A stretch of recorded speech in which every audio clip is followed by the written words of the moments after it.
Hey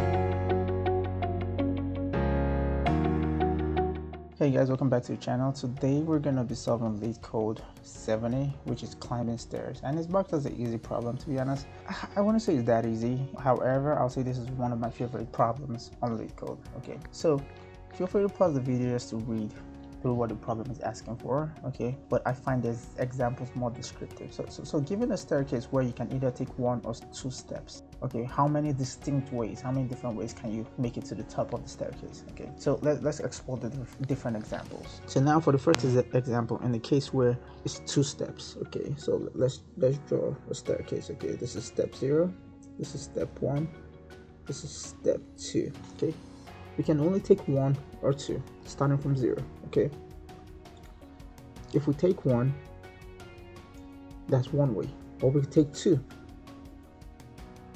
So this is obviously, the output is obviously two different ways we can take this, right? Okay, because I just showed you guys what it was. So let's say output.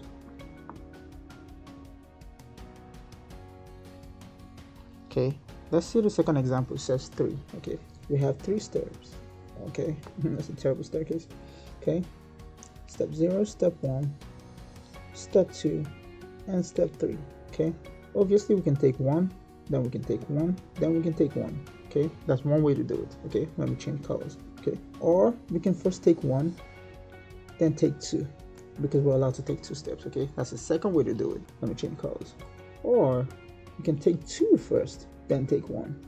That's the third way to do it. So in this case, output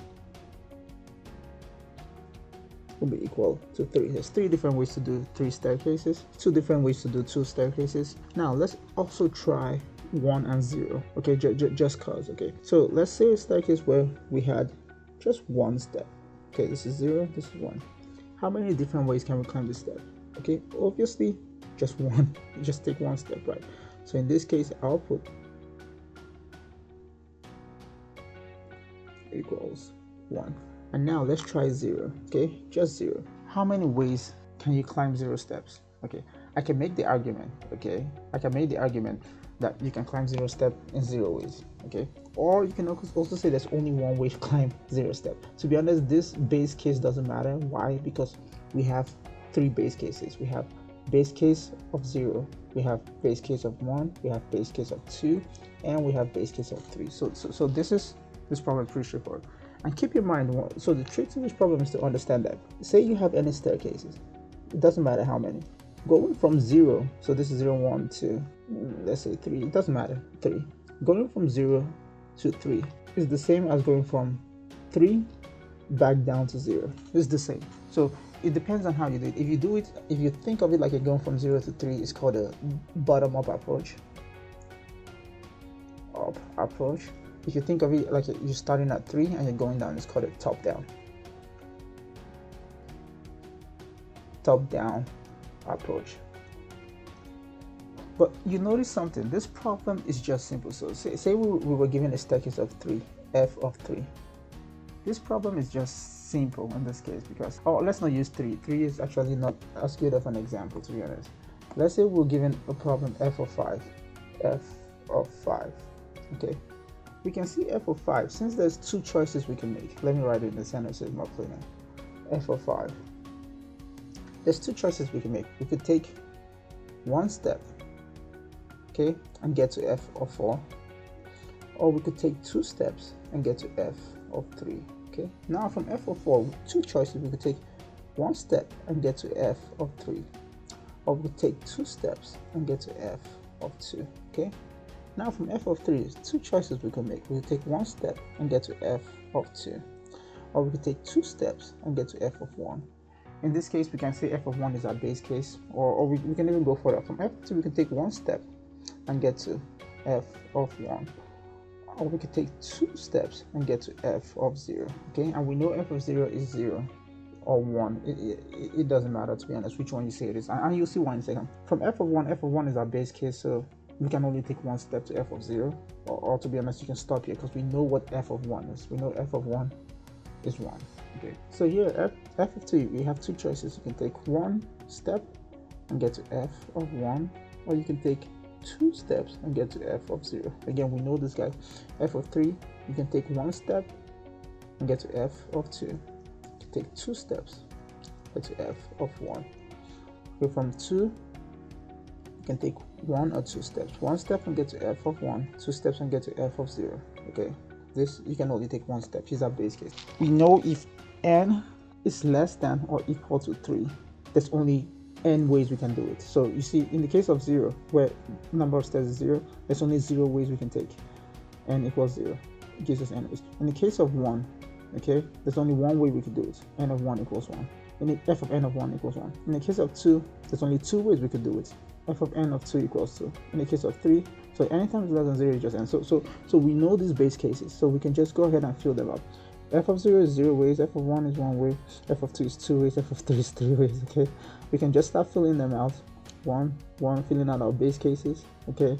And just go. But to be honest, it might be better if we say f of 0 equals 1, to be honest. Let's take off f of 0 equals 1, so that way it kind of makes sense to us. But again, like I said, it wouldn't matter, and you'll see why. So when you look at this, all you see is just a simple Fibonacci problem. Like I said, this is exactly the Fibonacci sequence. So let's literally code it up right now. Okay, so what we can say is, we're coding it recursively right now. We can say if n is less than or equal to 3, okay, kind of like we developed on the paper. N is less than or equal to 3, we just return n. This is our base case, okay?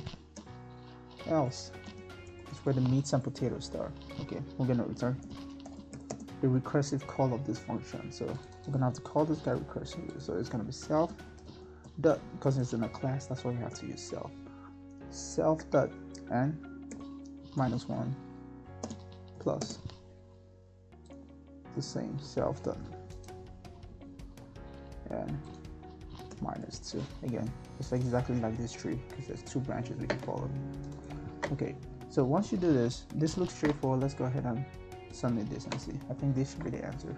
Okay, good. Although this is the right answer, it timed out. Okay, let's see why it timed out. It timed out at 44 because it takes so long to find the 44th number. So we have to do something to make it faster.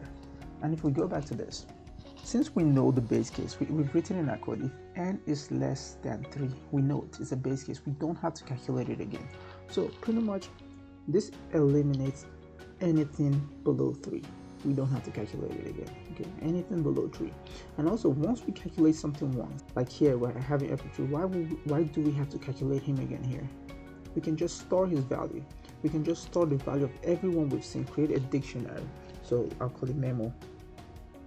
Create a dictionary key value pairs where we meet 0, f of 0, we'll store him with his value. F of 1, the first time we meet it, we store it. F of 2, f of 3, moment we made it, we store it. Okay, f of 4, again, we don't have to do it for 3 upwards because it's pretty straightforward. The code is pretty straightforward, but from 4 onwards, we're gonna have to do it. Okay, so let's see that. So I'm gonna create a new variable called memo, set him to an empty dictionary for now. Okay, so once I have memo, the first thing I'm gonna do once you commit the function, I'm gonna say if n in memo. Okay, if n is in that dictionary, I just want to return memo of n. Okay, it's pretty straightforward. Okay, else, okay, again, we don't have to create him for this case. We could, but there's no point. Okay, but actually let's do it. Okay, let's actually do it just because we're bored. Let's say memo of n is gonna be equal n, and we're just gonna return memo of n. Okay, the same thing here. I'm gonna say memo of n is gonna be equal to this guy, and we're just gonna return memo of n. Okay, so now we're storing those values. So now let's try this out and see what happens. Bam, this is correct. Very fast, uses memory very good. So now this is not the end, okay, but for this video we're gonna stop here. Okay, we're gonna have a second solution where a second video where we see a different way to solve this problem. But for now, you can hang on to this solution, and I hope to see you in the next one.